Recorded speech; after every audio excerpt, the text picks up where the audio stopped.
আমরা আমাদের যারা রেমিটেন্স যোদ্ধা আছে ওনাদেরকে এয়ারপোর্টে ভিআইপি সার্ভিস দিব।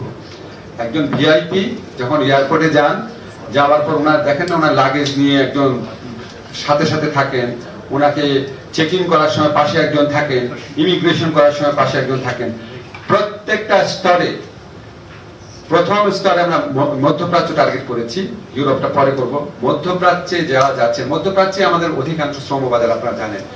প্রথম স্তরে মধ্যপ্রাচ্যে যে সমস্ত শ্রমিক, যে সমস্ত কর্মীরা যাচ্ছেন, ওনারা যখন ফেরত আসবেন একজন ভিআইপি যেরকম ট্রিটমেন্ট পান, লাউঞ্জ ব্যবহার আমরা চিন্তা করছি পরে, এটা অনেক পরের কাজ। এখনকার স্তরে আমরা আগামী 2 সপ্তাহ থেকে 1 মাসের মধ্যে যেটা করব, লাউঞ্জ ব্যবহার ছাড়া বা সেপারেট যে আপনার ইমিগ্রেশনের একটা কাউন্টার ব্যবহার করা ছাড়া, ওটা আমাদের অনেক কর্তৃপক্ষের সাথে কথা বলতে হবে।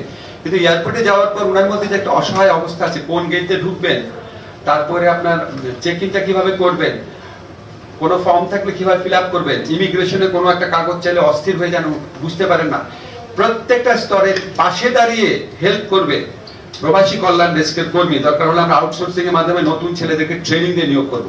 সেটা আমরা 2 সপ্তাহ থেকে 1 মাসের মধ্যে বাস্তবায়ন করব।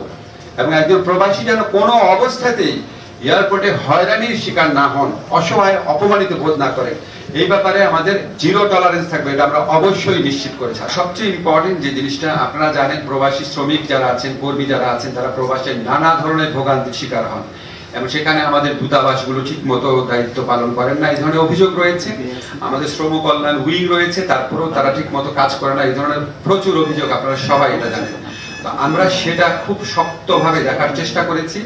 আমরা এই দূতাবাস সমূহে এই শ্রম কল্যাণ উইংকে আমরা ফর্ম ছাপিয়ে পাঠিয়ে দিচ্ছি যে এখন থেকে তাদের ওখানে কতগুলা কমপ্লেইন আসলো, কে কমপ্লেইন করলো, কমপ্লেইন যে করেছে ওনার ফোন নাম্বার কি, নাম কি, এবং ওই কমপ্লেইনের ব্যাপারে উনি কি ব্যবস্থা নিয়েছেন, এটা আমাদেরকে নিয়মিতভাবে রিপোর্ট করবে। এবং এখান থেকে আমরা সরাসরি ওইখানে যে উল্লেখিত অভিযোগকারীর নাম এবং ফোন নাম্বার থাকবে, সবগুলো তো চেক করতে পারবো না, সেগুলো আমরা দৈব চয়ন ভিত্তিতে চেক করে দেখব যে ওনারা সত্যি ফাংশন করছেন নাকি। এবং আমি আপনাদের মাধ্যমে এই বার্তা দিতে চাই, যদি আমাদের প্রবাসী কল্যাণ উইংয়ে কেউ ঠিকমতো দায়িত্ব পালন না করে, একদম আমাদের প্রবাসী ভাইদের জন্য সেবামূলক, কল্যাণমূলক সেবকের মতো ভূমিকা না নিয়ে কাজ করেন, দরকার হলে আমরা সেখানে পরিবর্তন আনবো, এই ব্যাপারে আমরা কোনো রকম ছাড় দিব না। আমরা রেমিটেন্সের প্রবাহ বৃদ্ধির জন্য আরো কিছু ব্যবস্থা গ্রহণ করছি। আপনারা জানেন, একটা আমি বলেছি যে প্রবাসী কল্যাণ ব্যাংকে সরাসরি রেমিটেন্স পাঠাতে পারবে। এছাড়া আমরা একটা, আপনারা জানেন ওখান থেকে যে আপনার মানি এক্সচেঞ্জ হাউসগুলা, সেটার মাধ্যমে আমাদের প্রবাসীরা রেমিটেন্সটা পাঠান।